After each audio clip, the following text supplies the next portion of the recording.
Welcome to this final online lesson on London in the Second World War. Keeping calm and carrying on. How did London respond to World War II? Do now. Continuity. A period in which little changes over time or where things stay completely the same. As a starter then, firstly record the keyword continuity, then give an example of continuity from your own studies or one of our other topics, and then thirdly, what role might the royal family play in wartime? Have a go at completing those do now tasks first, and pause the video until you're ready to continue. Okay, what examples of continuity have you come up with? Well, one example of continuity from medicine through time might be the way that the theory of the four humans lasted for many thousands of years until replaced by more modern theories such as germ theory. Or perhaps in the warfare through time topic, you might look at the continuity of the use of cavalry right from the Middle Ages right the way through to the First World War, although admittedly that did gradually decline in importance. So what about the role of the royal family? Well, it was possible that the royal family might be seen as being slightly apart from the rest of the country or maybe extra protected. But if they behave in a particular way, they can have a significant role on the morale or happiness of the kingdom. So let's have a look at how London responded to various aspects of World War II. What stayed the same and what changed in people's lives. The importance of change and continuity. Most Londoners accepted that life would change because of the war. Aside from bombing, life was also changed by rationing and the unavailability of food, clothing and fuel, restrictions on some leisure activities and travel, anti-spy laws. After all, careless talk costs lives. The loss of loved ones through death or while they served away. New jobs to help the war effort. Many of these were seen as new opportunities by people. However, it was important that life should not change entirely. People needed some aspects of life to carry on as near normally as possible. Your tasks then.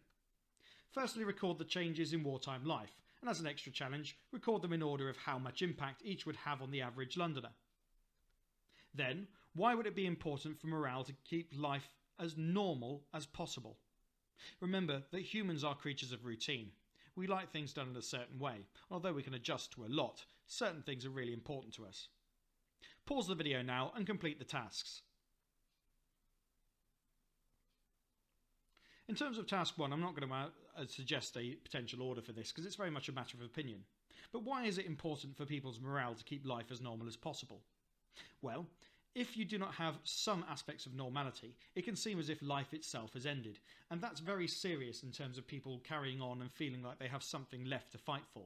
So, if it was felt that all of their freedoms had been eroded, it might be argued why were they fighting in the first place? People were prepared to put up with hardship, sure, but they weren't necessarily prepared to put up with losing all of their freedoms. We're going to look at some examples of changing continuity now. For each one we're going to do a series of tasks, but it'll be useful for you to take some detailed notes on each of these too. Change your continuity. Number 1, the outbreak of war. Background. Shortly after Neville Chamberlain announced the outbreak of war, the air raid sirens wailed for the first time, but this was a false alarm. So what happened? The government feared that there would be immediate and widespread damage. Therefore, all places where a crowd might gather were closed, including football and other sports stadia, cinemas, theatres. But what was the outcome? Up until September 1940, there was no widespread bombing, so the decision to close places of entertainment was usually reversed within a week. The effect that these closures would have had on people would have been very similar to the lockdown closures that were experienced by people during the coronavirus outbreak of 2020. However, the difference was, while those restrictions lasted for many weeks, in World War II, they ended very quickly.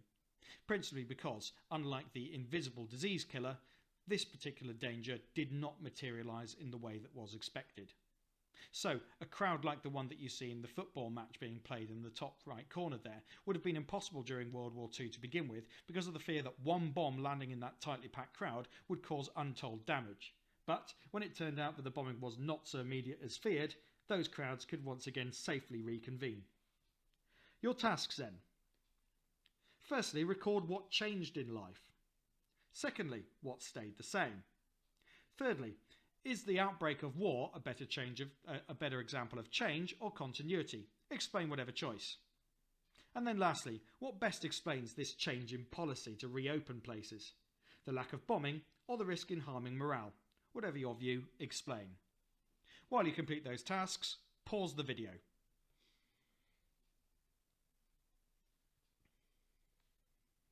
Okay, done? Well, what changed? Well, first of all, there was the fact that the war started at all. This would have been a time of great anxiety for people, and at least in the short term, the restrictions on crowds would have been a big change in people's lives. However, what stayed the same was that, actually within a very short time, these changes were reversed and people carried on life more or less as they had done before. So, does this better reflect change or continuity? Well, I would argue that the change is very, very significant here.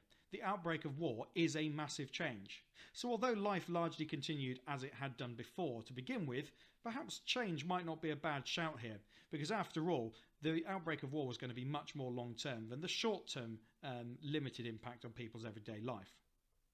So what best explains that policy? Was it the lack of bombing? Or was it the risk of harming morale? Well, probably a combination of the two. But if the government had carried on with these restrictions and there was no danger, morale would have been seriously harmed and people would have become incredibly frustrated. So, after it transpired that the bombing was not going to be the immediate threat it had been supposed, the risk the morale was too great to allow these restrictions to continue as they had done. Change 2. The monarchy. I've included a link in the description to a Smithsonian video looking at the history of the monarchy. It's quite interesting to get an American perspective on what the royal family were like during the Second World War, and it gives a good summary of their contributions. Unfortunately, the video does decide to call the Queen Mother Mary. Her actual name was Elizabeth, the same as our current Queen. But never mind, we'll let them off that. A bit of background. The King in World War II was George VI. His actual name was Albert or Bertie, but he chose the name George after his father when he became king. He was a popular figure with the British, as was his wife Elizabeth, who later became the Queen Mother. So what happened? Well, the loss of the king would have had a devastating impact on morale, but while protected, the royal family stayed in London throughout the war. Princess Elizabeth even served in the Territorial Army late in the war, and earlier on Princess Elizabeth and Margaret both gave radio broadcasts to cheer up children who had been evacuated.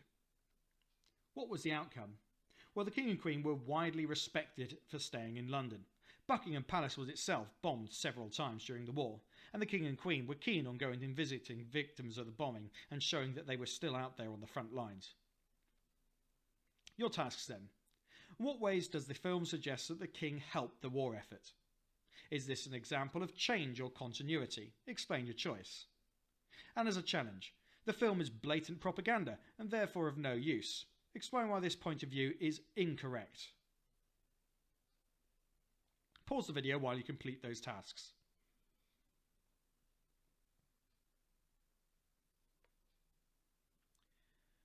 So, how did the King support the war effort? Well, by remaining in London, he was shown that he was suffering similar risks and similar hardships to his people. That helped people to relate to the royal family. This was particularly surprising as many people of the King's social class and other aristocracy had decided to move away or had sent their families out of harm's way. The King chose not to, and this was widely respected. This is an example of change or continuity. Well, obviously the King's duties had changed, but really it's an example of continuity. The King was still acting as a figurehead for the people in London, the same as he would have done in peacetime, but only in a more extreme way. What about this statement the film is blatant propaganda and therefore of no use? Well, it includes snippets of propaganda films, but to say it's of no use is completely incorrect. If even an American documentary maker can actually produce a film praising the royal family, when actually it isn't even their monarchy, perhaps that suggests to us that it isn't truly propaganda.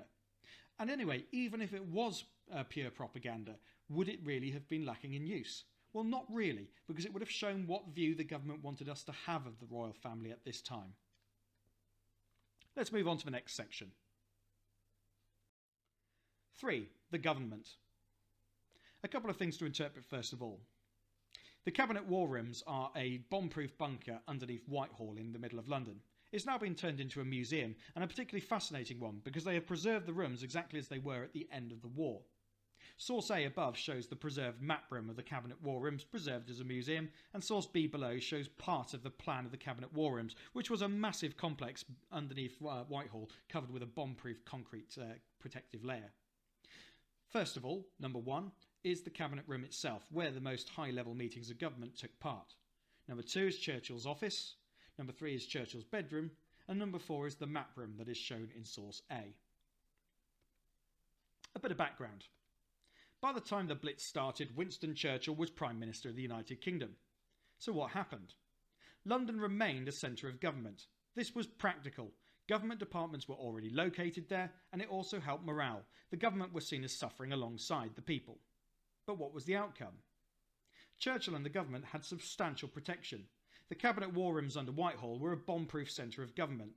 Churchill's speeches and leadership inspired many people to keep up the fight. Your tasks then. Is this an example of change or continuity? Explain your choice. And as a challenge, which source is most useful for understanding the function of the Cabinet War Rooms? Take a moment to answer those questions and pause the video now.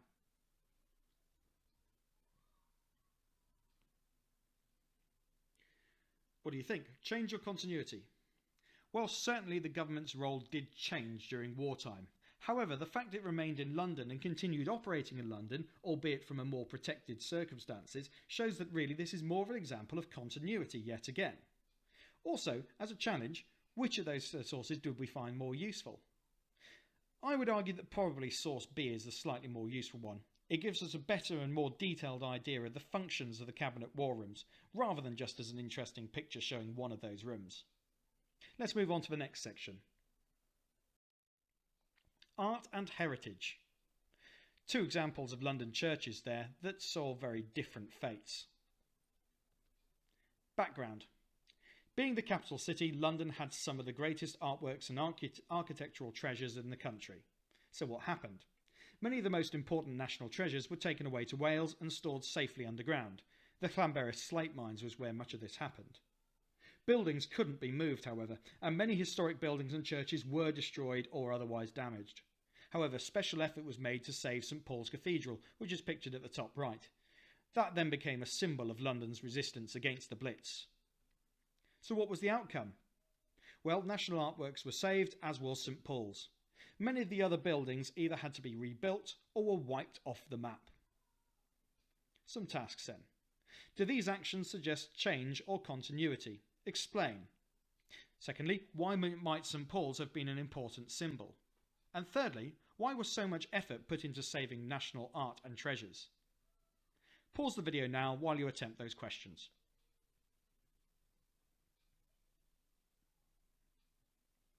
Well, in the short term, there certainly would have been a lot of change. Not being able to access his artworks was culturally harmful to London, but protecting them in the long term was far more important, and so most of these artworks did return and were unharmed. So why might St Paul's have been such an important symbol? Well, firstly, it's an incredibly recognisable symbol. And remember, St Paul's was built as a result of the First Great Fire of London in 1666. Had it been destroyed on December the 29th of 1940 during the Second Great Fire of London, it would have been a serious and harmful symbol of London crumbling, because the skyline would have been changed forever. Look at the importance of that dome rising above. It's almost religious in its significance. Well, it is a cathedral after all. So why was so much effort put into saving national art and treasures? Well, remember the morale impact that this would have had on people had their most beloved artworks and treasures and architectural features been destroyed. After all, people were fighting to defend their homes. If their homes' artwork and culture had been destroyed, it would have felt like there was less that they were fighting to defend. So is this more change in continuity? Well, the fact that so many things survived is really an example of continuity, although those things that were lost are, of course, a very long-term change. Fifthly, entertainment. Notice that this is the cover from a BBC CD compilation. Yes, just for interest or entertainment, some people still listen to these 1940s shows, including ITMA. A bit of background. On reopening, London's entertainments were more popular than ever. So what happened? The BBC radio service was vital to people's morale. BBC News reports remained in London, sometimes with bombs audible in the background, and popular light entertainment shows like ITMA were moved to safer areas like Wales. This wasn't necessarily just for the protection of the people who took part in these shows, but it might have spoiled the levity and humorous nature of shows like It's That Man Again if you could hear bombs going off in the background and actors diving for cover. So instead, North Wales was a perfect, quiet location for these shows to continue broadcasting. So what was the outcome? Well, theatre, sport and cinema remained at least as popular as before the war, with cinema audiences actually increasing by 50%. Again, this was something that people could still do for entertainment. But remember the role of the cinemas in providing news. Newsreels were played before most major films, and so people used them as an opportunity to see what was happening in the war and how things were progressing. Your tasks then. Do these actions suggest more change or more continuity? Explain. What was the morale importance of A, entertainment and comedy, and B, sport? And then thirdly, why would increased cinema attendance have been a useful opportunity for the government? And think about propaganda here. Pause the video while you complete these tasks.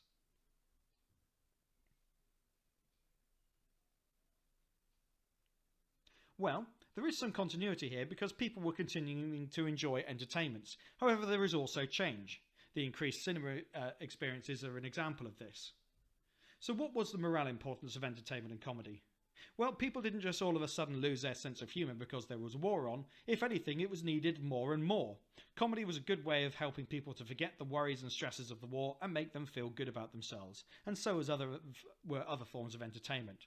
Films continued to be produced during the war. What about sport? Well, this kept people healthy. And if you told people that they were unable to watch their sport for years at a time during the war, it would have meant that actually people would have become more miserable again. That said, sport became rather more amateur at this time, as many of the elite sportsmen had decided to join the army or other armed forces, and in fact amateur teams provided a lot of entertainment. So why would increased cinema attendance have been a useful opportunity for the government? Well, consider this. Not only were the newsreels a form of propaganda in and of themselves, but many propaganda films were produced during the war to both boost morale and also run down the Germans. Perhaps a less obvious example, but a really good one, is the 1944 production of Shakespeare's Henry V. This showed a noble warrior campaigning through the Battle of Agincourt against his enemy and being a great hero. This was a comparison between the Britain at the time, which was freeing France from the Nazis and fighting as a great heroic figure in itself. It's also a really effective film of that particular play, and Laurence Olivier is brilliant in it. Amusingly though, during the filming of the Battle of Agincourt scenes, a flight of German bombers actually interrupted filming at one point. So it shows that there was importance in showing film still and using them for propaganda. Sixthly, dig for victory. This is a phrase you've probably heard before. Bit of background. Attacks on British Atlantic convoys restricted the supply of food, fuel and clothing. What happened? Well, food, fuel and clothing were all severely rationed, and despite attempts to control prices, they could become very expensive too. Consider what happened just before the government lockdown during the coronavirus outbreak of 2020. There was a significant uptake in panic buying and shortages of food. Well, had rationing been in place, this wouldn't have been necessary. Admittedly, the panic buying phase was really quite short-lived, so rationing was unnecessary given that supplies were coming in a reliable manner after that point. But the fact of the matter was that there were interruptions to food supplies during the Second World War, and so without rationing, people would not have been able to get their fair share. So what was the outcome? The Dig for Victory campaign encouraged people to grow their own food. This A, helped prevent shortages, and B, was a way of showing that you were doing your bit. And also C, changed landmarks like parks and the moat of the Tower of London into vegetable patches. It should be pointed out though that not everyone was so well behaved when it came to rationing. Richer people especially were often known to use the black market. This was the illegal sale of things off of the ration books. So if you could afford the extortionate prices, you could get better treatment for yourself. Your tasks then. Watch the video. Why was rationing supposed to be fair? And then secondly, was Dig for Victory a mostly practical campaign, i.e. its biggest use was feeding the people, or more of a propaganda campaign, i.e. it helped keep morale high? Pause the video while you watch the video that I've linked in the description. Actually, this is one of my own videos from many years ago. And then also take the time to take any notes that you need to do and complete the challenge question.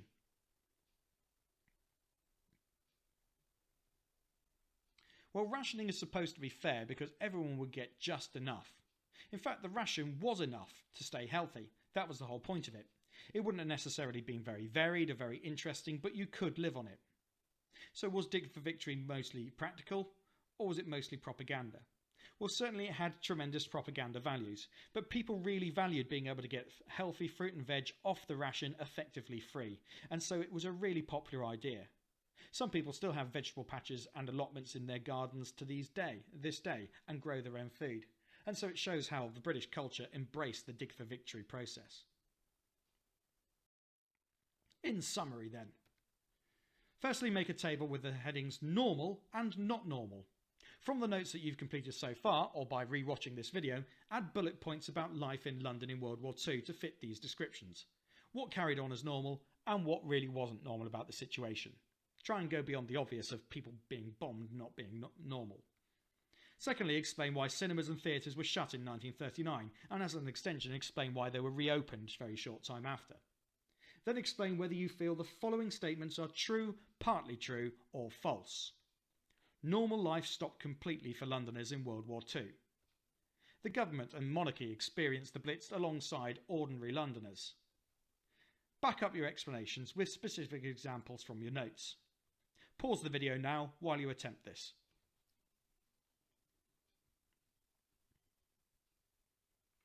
Okay, hopefully you've got sufficient notes under the normal and not normal aspects of your work.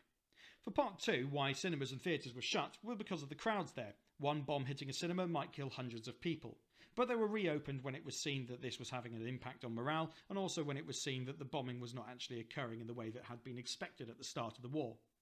What about these statements then? Normal life stopped completely for Londoners in World War II? Well, that's really false. Many aspects of life carried on as near normal as they could do.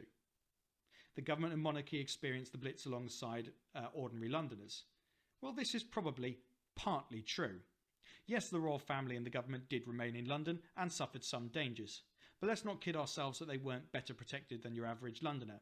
I'm sure that the bomb shelters in Buckingham Palace were far superior to a corrugated iron Anderson shelter in the back garden of an East End Londoner. And on that note, that concludes our look at London in the Second World War, aside from some exam practice, which we're going to go and do now. So, unless you want to try the exam practice, this is the end of the lesson. The exam practice we're going to have a go at today are 3 short questions about interrogating sources, and yet these are some of the more challenging questions, despite the fact that with practice they're some of the easiest questions that you will actually encounter. So, what you'll need to do is copy this diagram into your book or onto a piece of paper. You could colour code the branches to distinguish between some source types, as you'll be able to use this in the exam practice. This diagram shows the types of evidence that are available to historians, and therefore the sorts of sources that you can choose when interrogating sources yourself. We start with all the surviving evidence of the past. All of it, absolutely everything, all evidence we have of things that have gone on before. Some of these are written sources, some of them are oral or spoken sources, and some of them are not non-written sources.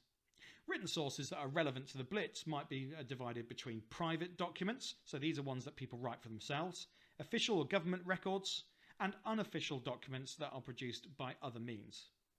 Oral or spoken sources always come from eyewitnesses. They can either be recorded or spoken live. Non-written sources include archaeology, what can you dig up from the ground? Landscape, what can you see around you? Buildings, what survives from the past? And artefacts, what physical objects like gas masks, for example, can be used. As an extension, which sources would be most common? Which sources would likely be most biased? And which sources would be most accurately shown to people? Most accurately show how people felt. Pause the video now while you complete that diagram. As for the extension, written sources are some of the absolutely most common, especially at this period when there was great bureaucracy and record taking. Also, there was a high level of literacy among the common population. Which sources would likely be most biased? Well, many of the government sources would have been heavily censored or heavily restricted. But which sources would be most accurately show how people felt? Well, again, oral and spoken sources are really powerful in this because they give an individual person's actual feelings. But private written sources also give that. The next stage of this is to categorise different sorts of sources into that diagram. Here it is again. Consider these sources. Add to your diagram the following different sources. Try and identify which specific heading they should go under. As an extension, which sources would be most useful for understanding the experience of Londoners during the Blitz? The first type, people's diaries, then pieces of bomb shrapnel, a diary of a government minister, and so forth. Pause the video now, read the rest of the headings and add them to your diagram. Then we'll go through some answers. Okay, how did you get on? Well, people's diaries are written, and they're private, so that should go under private written sources. Pieces of bomb shrapnel are physical artefacts of the past, so they're non-written sources.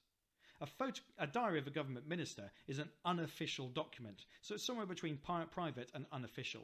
But at the same time, it is written by a government minister, so that probably makes it a really useful insight. A photograph of bomb damage is also a non-written source, and is related to the landscape and buildings of the time. Newspaper reports, well, those are unofficial written sources. Mass observation diaries, these were the attempts by the government to spy on its own people, so they were official government reports. A bombed out church is a building. Records of government meetings are official government documents. Speaking to an eyewitness would count as an oral or spoken source. Finding an unexploded bomb would be absolutely terrifying, but actually this would be an example of archaeology. And as London is constantly rebuilt and redeveloped, archaeologists are sent in and they do occasionally find these things during building work. A propaganda poster would be an official government document. A map showing bomb locations, well, that would actually be part of the landscape as well as a non-written source. And lastly, a TV interview with a witness, well, despite the fact that it's being recorded, it actually counts as an oral or spoken source. So how do we use these different source types in an exam? You might be given an exam like this in paper 1. Source A, Dig for Victory poster from 1942.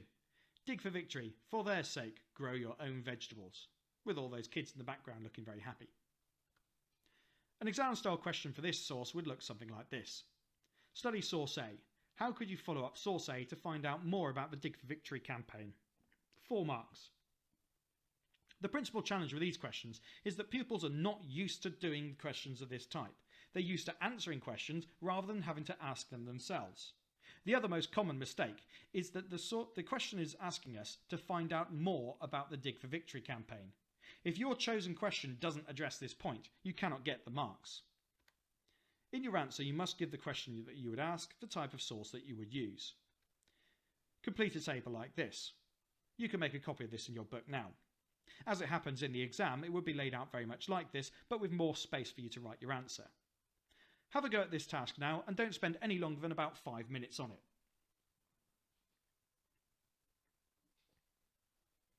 Okay, I'm going to give you an example. Compare it to your own and make any improvements that are necessary. Detail, children in the background. Okay, going to pick that.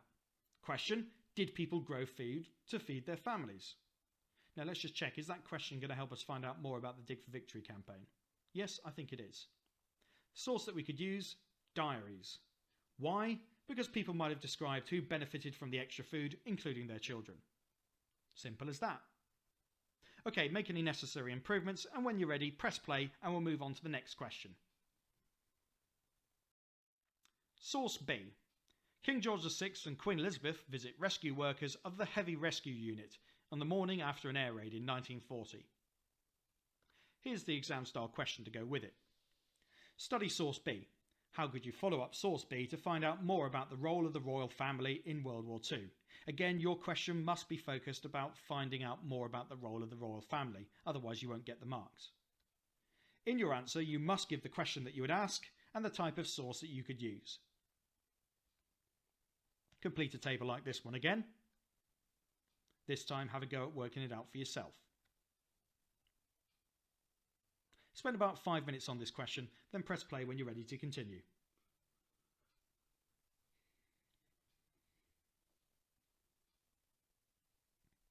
Okay, let's see what you come up with. Here's an example answer. Detail, the smiling man in the foreground. You can see him wearing the overalls there. Question, did the King and Queen raise morale? Let's just check that that question is focused on the role of the royal family in World War II. Yes, it is. It's about their role in raising morale, so that's fine. Source, newspapers. Well, why would that be useful? Newspapers may have reported on how people reacted to visits from the King and Queen. And perhaps we know why this man is smiling so much. Perhaps it's just the honour and privilege of having met the King and Queen. Okay, let's just try one more. This time a written source. Again, it's often helpful with either pictures or written sources to underline or circle the actual detail that you intend to pick out of the source. Let's consider the question and what we're supposed to be focusing on. Study source C. How could you follow up source C to find out more about how people took shelter in World War II? In your answer, you must give the question that you would ask and the type of source that you could use. Complete a table like this one for a third and final time. Again, no clues. Have a go at working it out for yourself. Spend about 5 minutes on this, so pause the video now.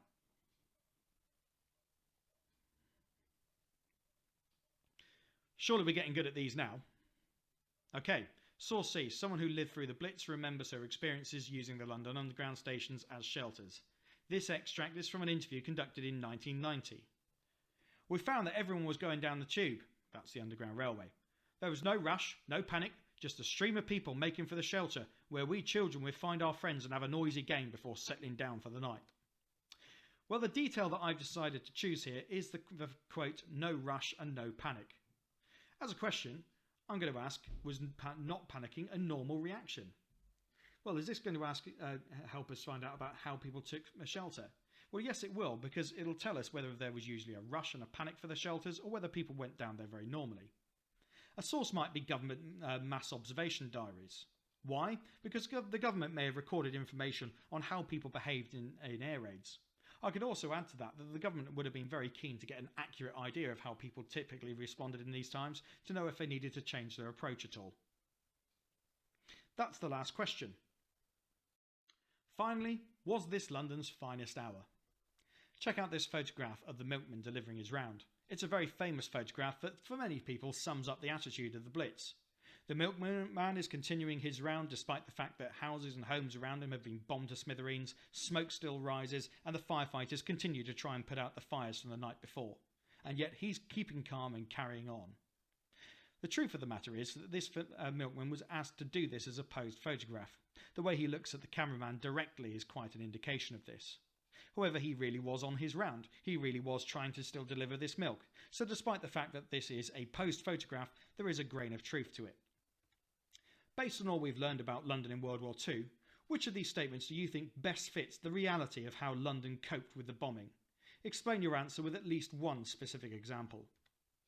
Londoners coped with everything that the war threw at them without their spirit being broken. London suffered terrible destruction and disruption, and people did not always cope well with this suffering. Bombing was not constant for much of the war, so the biggest disruptions to life were things like rationing.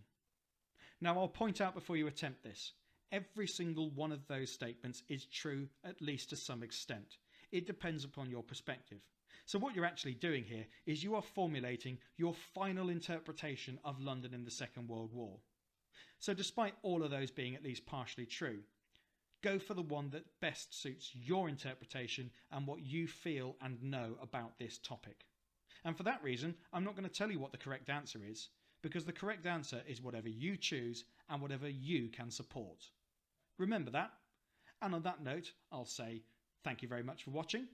I hope that you've enjoyed and found this video, and indeed this series of videos on the London in the Second World War useful. And if you have, please like this video and subscribe to the channel. On that note, I'll say we'll meet again. Goodbye.